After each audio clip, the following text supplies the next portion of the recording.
இங்க இருக்கிற எல்லா ஹாஸ்பிட்டல்லயுமே பேபி நர்சரி இருக்கும். நம்ம இருக்கிற லேபர் அண்ட் டெலிவரி ஃப்ளோர் பக்கத்திலேயே வச்சிருப்பாங்க. இந்த பேபி நர்சரியோட மெயின் மோட்டிவே நம்ம டெலிவரி ஆன அன்னைக்கு ரொம்பவே டயர்டா இருப்போம். நம்மளுக்கு ரெஸ்ட் குடுக்கணும் அப்படிங்கிறதுக்காக நம்ம கிட்ட இருந்து பேபிய வாங்கிட்டு போயிருவாங்க. பேபிய நர்சரியில விடுறது, விடாதது நம்மளோட விருப்பம் தான். நம்ம கால் பண்ணி நர்ஸ கூப்பிட்டா மட்டும் தான் வந்து பேபிய வாங்கிட்டு போவாங்க.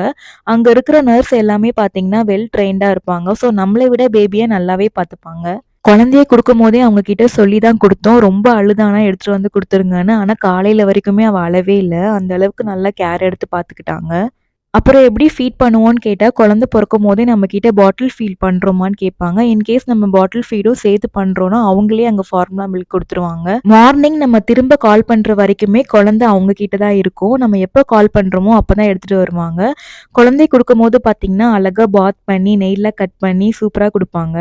நம்மளுக்கு எப்படி பெட் குடுக்குறாங்களோ, அதே மாரி பேபிக்குமே இந்த மாரி ஒரு பேசினெட் கார்ட் குடுத்துருவாங்க. பேபிக்கு தேவையான எல்லா திங்ஸுமே இதுலயே இருக்கும். அதுவும் அவங்களே நம்மளுக்கு குடுத்துருவாங்க. பேபிக்கு தேவையான டயப்பர், கிளாத், வைப்ஸு, ஃபார்முலா அப்படின்னு எல்லாமே இதுலயே இருக்கும். மார்னிங் பேபிய நர்சரில இருந்து கொண்டு வரும்போது, அவங்களே அன்னைக்கு டேக்கு தேவையான எல்லா திங்ஸுமே இதுல ரீஃபில் பண்ணி குடுத்துருவாங்க. திரும்ப காலியாயிருச்சுனா கூட நம்ம எவ்வளோ நாளும் கேட்கலாம், அவங்க தருவாங்க.